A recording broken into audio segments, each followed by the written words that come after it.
Mohamed Idris Deby came to power after his father, Idris Deby Itno, was killed on the front lines of Chad's war against the rebel insurgency in 2021. He appointed himself transitional leader and military ruler, a move critics say was unconstitutional.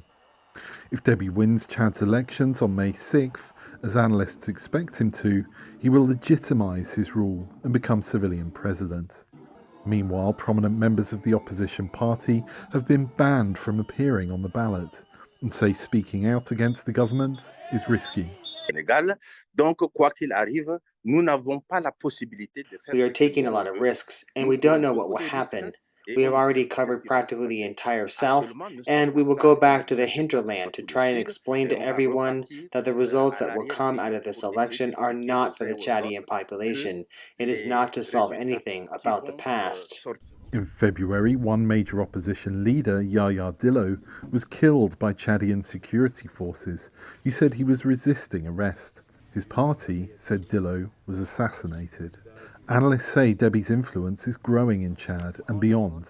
Deby's importance as a security ally for France and for the US has been hugely enhanced by the developments in the center of the Sahel, because we've seen a series of military coups, of course, in West Africa.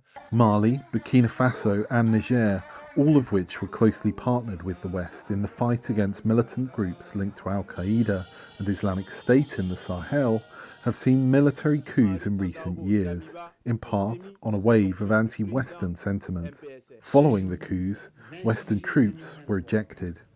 Chad has avoided such a coup. But at the same time, the state remains very, very pro-French, and the state is putting in place all possible means precisely to prevent an anti-French movement from growing.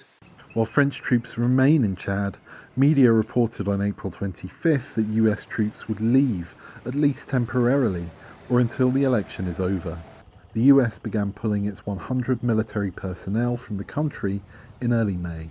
Henry Wilkins, VOA News.